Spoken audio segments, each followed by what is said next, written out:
Bonjour à tous, c'est le Zorkiller qui vous parle pour une nouvelle review vidéo, aujourd'hui consacrée à un lancement de jeu Lego Star Wars sorti en 2015. Il s'agit de la référence 75087, le Anakin's Custom Jedi Starfighter, que voici. Il coûte 49,99 et contient 370 pièces. Donc comme vous pouvez le voir, boîte carrée, bannière Lego Star Wars, gros casque de Stormtrooper, et donc le fameux Custom Jedi Starfighter de Anakin, que voici, le tout attaqué par Asajj Ventress, qui a l'air d'ailleurs bien courageuse, hein, de foncer dessus et tout en plein air, bon voilà quoi, chapeau. Donc deux figurines sur les trois présentes dans le set, le troisième étant un astromech droïde que voici, qui vous regarde droit dans les yeux, un peu terrifiant.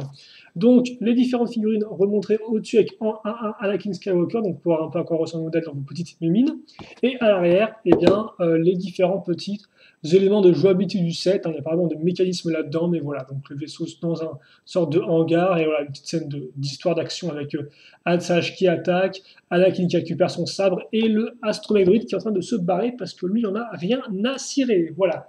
On peut bien sûr toujours compter sur les droïdes pour nous soutenir dans nos luttes existentielles de la force. Bref, je raconte n'importe quoi. Passons maintenant au mode d'emploi, que voici. Alors, mode d'emploi avec en tout 42 étapes, comme vous pouvez le voir. Suit ensuite les différents petits mécanismes, la liste des pièces sur 2 pages, d'autres éléments de jouabilité, les différents modèles de la gamme 2015. Vigilant, vous pouvez récupérer des posters virtuels sur le site internet, voici le code, si vous l'utilisez, vous pouvez, je ne l'ai pas encore utilisé personnellement. Et ensuite, donc, la gamme. Voilà. Donc voilà pour tout ce qui est boîte et mode d'emploi. On va maintenant en venir aux fameuses figurines. Donc au total de 3. Et comme j'ai dit, la première est aussi la plus intéressante, entre guillemets, ça va être Asajj Ventress. Pourquoi? Tout simplement parce qu'elle est nouvelle et aussi exclusive à ce modèle-là. Et donc la voici. Alors par contre, attention, parce que là, elle est un peu floue. Voilà, elle est un peu floue et un peu sombre. Donc on va remédier à ceci. Et donc, comme par maintenant, elle est plus floue et plus sombre, mais elle est toujours autant vénère. Voilà. Donc, effectivement, Asajj Ventress, personnage quand même qui est assez intéressant, acolyte du comte Dooku, une méchante Jedi, quoi, un peu dans l'idée, qui a toujours voulu suivre un entraînement Sith, si je dis pas de bêtises. Et donc, comme on peut voir, imprimé de rigueur, qui vont plutôt bien. Voilà. Donc, assez classique, hein, mais qui fonctionne, la Asajj Ventress. Donc, comme je disais encore, personnage exclusif et qui plus est, je trouve qu'il y a quand même une histoire assez complète dans l'univers Star Wars, que c'est pas non plus un personnage comme ça, elle a vraiment un background qui est assez recherché, donc c'est quand même plutôt cool de l'avoir comme ceci. Voilà. Ensuite, vient Anakin Skywalker. Alors lui, par contre, est déjà sorti comme ça dans un autre modèle auparavant, c'était en 2013, et c'était avec le Republic Gunship, donc forcément Republic Gunship un peu cher, voilà, comme modèle. Donc c'est quand même plutôt cool de l'avoir une seconde fois pour dans une version beaucoup moins chère. Il vient avec 2 imprimés de tête, comme vous pouvez le voir, ou plutôt 2 expressions faciales, donc un neutre et pensif, et l'autre plutôt moins neutre, moins pensif et plus énervé, hein. Voilà. Il vient avec son petit sabre laser que voici. Hop là. Et donc enfin, la troisième figurine, elle aussi est apparue auparavant dans un seul set. Il s'agissait du V-Wing Starfighter en 2014. Et donc c'est le astromech droïde que voici. Qui est tout mimi, tout plein, et bien sûr assez classique, hein, néanmoins, même si ce n'est que sa seconde apparition ces couleurs-là. Voilà. Pour nos 3 figurines, donc assez rigolo en soi quand on y repense, parce qu'ici on a une nouvelle figurine ainsi que 2 figurines qui n'ont eu qu'une seule sortie auparavant. Donc en clair, elles restent quand même toutes plus ou moins sérieuses, même si bien sûr Anakin tel quel en tant que personnage est une figurine qu'on a retrouvée à de nombreuses reprises. Bon, quoi qu'il en soit, on va maintenant passer au véhicule, donc le Anakin Custom Jedi Starfighter, alors qui de base en fait dans l'univers n'a pas vraiment un nom aussi simple, hein. Parce qu'effectivement, il faut savoir que c'est un vaisseau. Ce vaisseau-là est une version donc modifiée directement par Anakin de ce qu'on appelle, et attention, j'ouvre les parenthèses, ce qu'on appelle un Delta 7 Aether Sprite Class Light Interceptor Starfighter. Donc voilà, et il faut savoir donc, que c'est un vaisseau qu'a modifié et customisé Anakin, on verra après ce qu'il a changé par rapport au vaisseau de base, mais c'est aussi Anakin qui a donné, qui en guise de nom lui a donné le nom de Azure Angel. Voilà, Azure Angel, donc en l'honneur de sa femme cachée qui est Padmé Amidala. Voilà. Donc ça c'est un peu pour la storyline, on en reviendra par la suite, hein.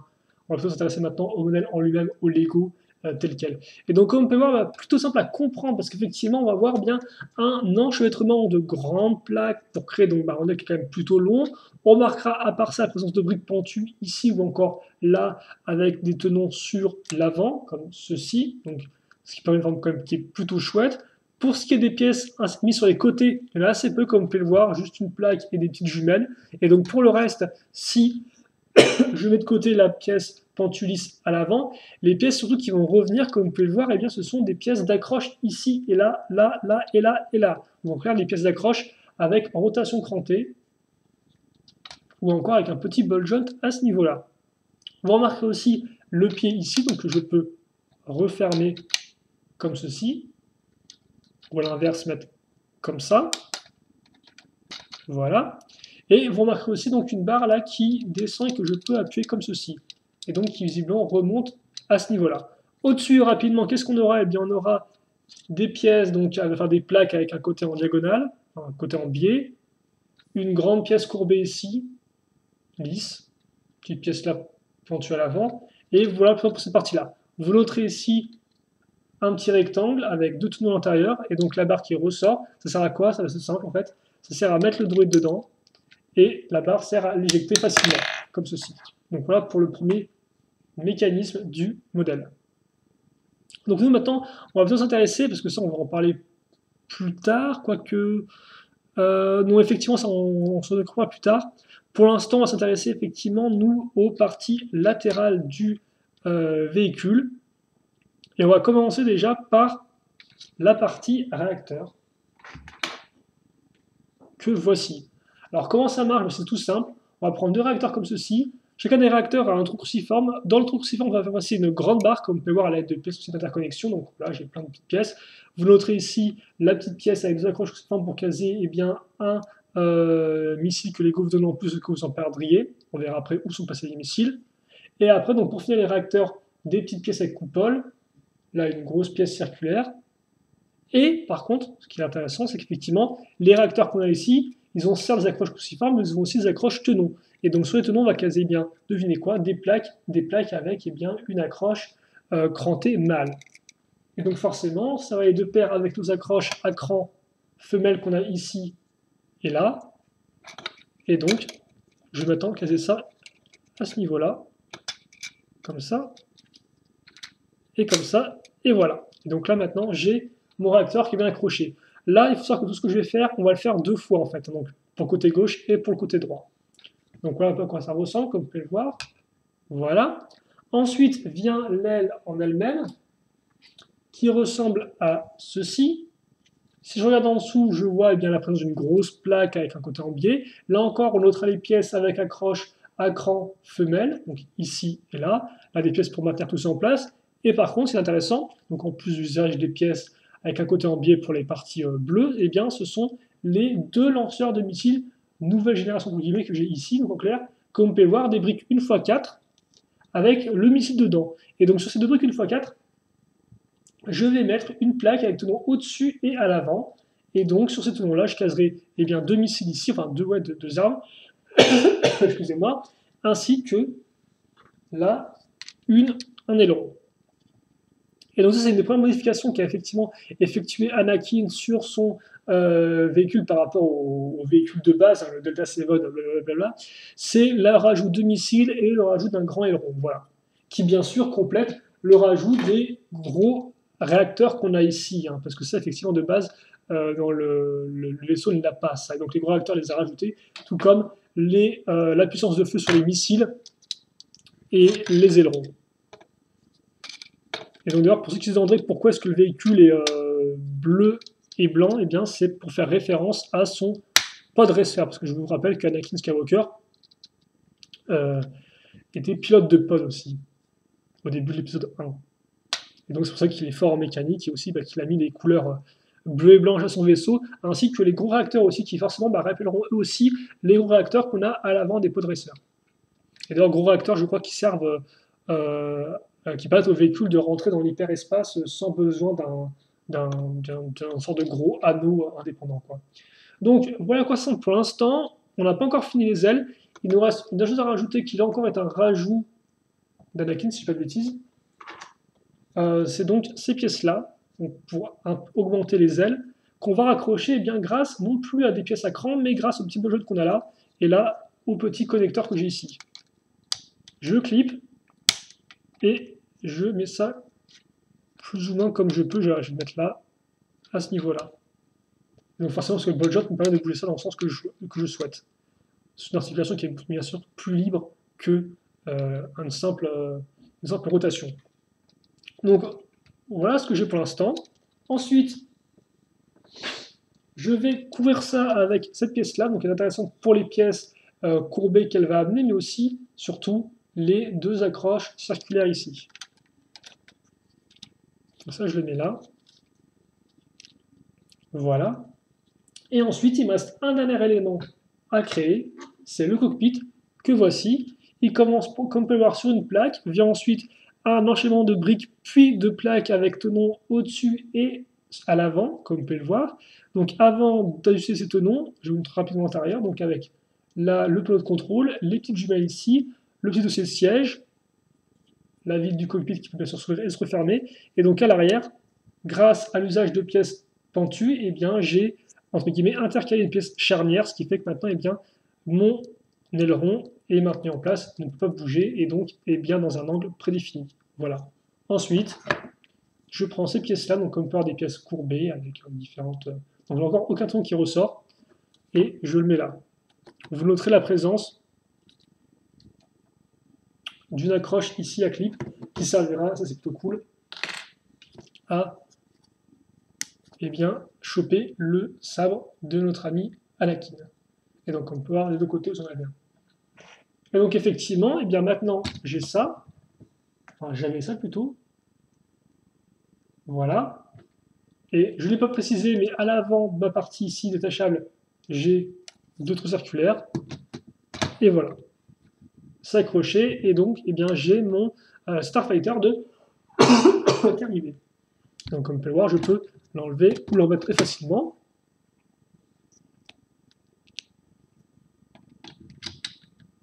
Voilà. Et on va faire maintenant un petit turnaround du vaisseau terminé. Donc, en termes de dimension, on est dans du 8 cm de hauteur, 32 de longueur et 21 de largeur. Donc on a quand même un vaisseau qui a encore fait une bonne taille, hein. Vous remarquerez le sticker ici avec, je suppose, le sigle d'Anakin. Une sorte de A. Ça par contre, effectivement, j'ai pas fait une recherche dessus. Et d'ailleurs, un modèle qui a assez peu de stickers en soi, ce qui pourra faire plaisir à certains, parce qu'effectivement, à part le A, vous avez le sticker du panneau de contrôle, vous avez les deux ici sur les côtés, là, donc ici et là, et un au milieu. Mais mis à part ça, comme vous pouvez le voir, et forcément, ces stickers sont quand même assez utiles parce qu'ils aident au design des rayures, quoi. Et donc, voilà pour ça. Alors, rapidement, les mécanismes, comme on l'a pu le voir, vous pouvez éjecter R2 très facilement, vous pouvez lever ou baisser votre atterrissage, vous pouvez bien sûr ouvrir le cockpit. Vous pouvez enlever cette partie-là. Et bien sûr, vous pouvez aussi bouger les ailes de position. Mais bon, ça, c'est pas non plus trop recommandé. Et enfin, et forcément, vous avez les missiles. Donc les missiles, ceux-là, hein, comment est-ce qu'ils marchent? C'est très simple. En fait, c'est un système de ressort. Donc, avec une simple pression du doigt, voilà, vous lancez le missile. Donc, rien de très compliqué là-dedans. Juste une petite pression, et puis le missile part directement, et d'ailleurs très rapidement. Et donc c'est pour ça que Lego vous en donne deux en plus, parce que vous pouvez les perdre assez facilement. Parce qu'ils s'envolent très loin et souvent très sous les meubles, quoi. Voilà. Comme ceci. Et voilà. Et donc Asajj Ventress. Et donc maintenant rapidement une comparaison par rapport au vaisseau sans forme originale. Donc il faut savoir déjà, pour ça c'est une chose qui est assez intéressante, vous noterez aussi, je n'ai pas précisé, mais culpa, cette partie-là, qui n'apparaît que sur cette aile-là. Donc c'est asymétrique, hein, ça n'apparaît pas sur l'autre. Et donc effectivement, ce que je veux dire, c'est que ce vaisseau-là est apparu, si je ne dis pas de bêtises, pour la première fois dans la série Clone Wars. Alors pas la nouvelle série The Clone Wars 2008 en 3D, hein, mais la vieille série, le vieux dessin animé Clone Wars qui est sorti en 2003-2005, qui d'ailleurs est trouvable entièrement sur YouTube en français, si je ne dis pas de bêtises, donc si vous voulez voir, allez-y. Et donc effectivement, dans le dessin animé, on avait Anakin et ce véhicule-là, et effectivement, il était poursuivi par Asajj Ventress. Et d'ailleurs, il faut dire que Asajj Ventress finit par détruire son vaisseau sur la planète de Yavin 4 au sein après une course-poursuite, quoi. Donc, déjà, c'est assez intéressant à savoir parce qu'effectivement, autant des modèles tirés de The Clone Wars, on a eu quand même la dose, mais autant des modèles tirés de Clone Wars, le vieux dessin animé, il me semble pas qu'on ait eu autant que ça, quoi. Donc, c'est quand même plutôt cool, je trouve. Et donc c'est intéressant. Et donc oui, effectivement, là où je voulais en venir, c'était que les comparaisons par rapport au modèle tel quel, comme il apparaît dans le dessin animé ou encore dans d'autres médias, eh bien, on peut dire que Lego a quand même bien fait son boulot, parce qu'effectivement, il y a quelques petits problèmes. Le problème, c'est déjà forcément les rayures ici. Les rayures, effectivement, sont bien plus en diagonale, sont bien plus comme ça, elles montrent bien plus les rayures bleues et blanches. Là, forcément, avec des pièces Lego, c'était bien galère à faire. Donc, je pense qu'il y a on peut pas vraiment mettre le blâme sur les designers pour ça, parce qu'ils ont fait du mieux qu'ils pouvaient, honnêtement, ils sont quand même bien sortis. Et effectivement, même si on ne connaît pas le modèle original, eh bien, les rayures rendent quand même franchement bien, voilà. D'ailleurs, même en connaissant, ils rendent bien. Ensuite, on a le nez qui est quand même un peu long là, hein. Il va un peu en avant alors que de base il est quand même un peu plus raccourci. Idem, il est aussi un peu plus pointu en vrai. Non, il est un peu plus pointu là qu'il est peut-être un peu moins en vrai. Et enfin, les parties latérales qu'on a ici là, comme ça, elles sont peut-être un peu moins longues ou un peu moins accentuées sur le vrai. Mais là encore, ça reste quand même des modifications qui sont, enfin des différences qui sont quand même assez minimes, je trouve. Aussi, ce que je peux dire quand même, par contre, ce qui est quand même plutôt bien, c'est l'aileron là, qui effectivement, en vrai, est vraiment un peu courbé comme ça vers l'arrière. Et donc là, ils ont quand même bien aussi à reprendre cet aspect-là avec la partie planche. Donc ça, c'est quand même déjà, c'est une bonne chose. Donc non, franchement, honnêtement, si on compare par rapport au modèle de base, Lego s'en sort plus que bien, selon moi. Voilà, hein. Donc on a le véhicule qui fonctionne bien. Qui fonctionne bien. Avec les missiles, encore, une caractéristique du véhicule, du fait que ça rajoute d'Anakin, quand même. Voilà, qu'il est un peu plus armé. Et donc, si je dois faire un petit bilan là-dessus, qu'est-ce qu'il y a à dire? Déjà, comme j'ai déjà dit, niveau figurine, on est dans du plus ou moins bon, j'ai envie de dire là encore, 50 €, 3 figurines, c'est franchement pas des masses. Après, c'est quand même un peu la norme dans les véhicules Star Wars le plus souvent. Donc bon, on peut pas trop en dire grand-chose par rapport à ça, mais bon, ça serait un peu dommage. Après, comme j'ai dit personnellement, je trouve ça plutôt cool pour Asajj Ventress, parce qu'effectivement, eh bien, c'est un personnage qui est quand même plutôt important, et donc c'est cool de l'avoir en figurine, voilà. Et puis pour les autres figurines qui restent, là encore plutôt cool, parce que pour Anakin, c'était quand même que dans un seul modèle qui en plus est quand même assez coûteux, donc quand même plutôt cool de l'avoir un peu moins cher, et le droïde, voilà, il est stylé. Mais en soi, on a un véhicule qui reprend bien effectivement son matériel d'origine, dans le sens où eh bien, on a Anakin, le droïde et sa poursuivante, donc plutôt dans celle qui le poursuit, à Asajj Ventress. Donc quoi, bonne petite figurine. Ensuite, le vaisseau en lui-même, la construction est plutôt sympathique. Je pense surtout au fait, effectivement, les différents éléments qu'on va accrocher grâce à des éléments à cran. Donc, par exemple, les réacteurs, ça je ne pensais pas qu'on allait les accrocher à l'aide de grandes barres et avec des éléments à cran, c'est quand même plutôt cool. Enfin, des articulations à cran, devrais-je dire. Ensuite, ce que j'ai bien aimé, c'est aussi bien le cockpit, qui est quand même très bien réalisé, comme vous pouvez le voir avec les petites parties latérales et tout, avec les grandes parties courbées, hein, ces poteaux qui ressortent sur la partie centrale du véhicule. Donc ça, franchement, elle rend très bien cette partie-là. Vraiment une belle flèche, quoi, comme vous pouvez le voir. Et enfin, que dire de plus là-dessus? Pas grand-chose en soi, quoi, hein. On a une construction qui était assez intéressante. On a un design qui fonctionne bien, des schémas de couleurs qui forcément reprend un peu celui de la série, donc il n'y a pas grand chose de plus à en dire là-dessus. Comme vous avez pu le voir, le modèle est fidèle à sa version de base selon moi, donc c'est quand même un bon point. Après, niveau mécanisme, comme d'habitude, là encore, il n'y a pas grand-chose parce que Lego fait au final avec ce qu'on leur donne, quoi. En clair, s'ils ont un véhicule, ils ne vont pas commencer à faire tout et n'importe quoi dedans. Donc c'est vrai que là, c'est très minimal, hein. Si on peut retirer la partie à l'arrière, on a des lance-missiles et puis basta, quoi. Mais après, le vaisseau lui-même, si on doit en dire si je dois donner un avis, oui, il est fidèle, effectivement, et oui, qu'est-ce que je voulais dire, il est quand même quelqu'un assez conséquente. Mais voilà, là encore, après, C'est vrai que 50 euros, ça resterait pour moi assez cher, peut-être, pour ce modèle-là.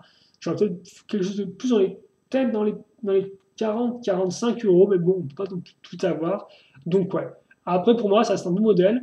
Je suis pas non plus un grand fan de Star Wars personnellement, je l'avoue, parce que j'aimais bien le design et le design rend bien. Donc, j'ai pas été vraiment déçu par ce modèle-là. Donc, voilà. Moi, c'est vrai que je peux vous recommander. Bah, si vous aimez, bah, particulièrement en fait, si vous aimez Clone Wars, je pense, en fait, ou le personnage de la Sage Ventress, parce que franchement, c'est ça qui est plutôt cool, je trouve, c'est que pour une fois, Lego a pris un média qui n'est peut-être pas tant utilisé que ça, et donc on a fait un set, et ça c'est plutôt original, et en plus ça fonctionne plutôt bien, et on a un résultat qui est, ma foi, fort convaincant. Voilà. Donc vous l'avez compris, un modèle plutôt cool. J'ai pas grand chose de plus à en dire parce qu'au final, bah, je pense qu'il se comprend lui-même et après, bah, c'est à vous de voir si vous aimez ou pas le modèle, si vous avez trouvé la solution suffisamment pertinente selon vous ou pas. Voilà. Mais pour moi, je trouve que il fonctionne bien, voilà, même si forcément il est un peu coûteux, il a pas non plus des masses de figurines, et voilà. Mais bon, si on fait avec les licences, il est dans la lignée, je pense, des véhicules Star Wars de cette taille-là, à taille un peu moyen grand, donc avec une bonne petite construction, avec pas mal de pièces et tout, et un design qui est assez, qui, qui est fidèle à son matériel d'origine. Voilà. Donc on va se quitter là-dessus. Si vous, néanmoins, il vous reste des questions, des commentaires, n'hésitez pas à me les poser. Je répondrai avec grand plaisir, comme d'habitude. Pour le reste, on se retrouve plus tard pour une nouvelle vidéo. En attendant, portez-vous bien, passez une bonne journée, une bonne soirée, une bonne ce que vous voulez. Et à la prochaine donc pour plus de vidéos. Allez, salut à tous. À plus.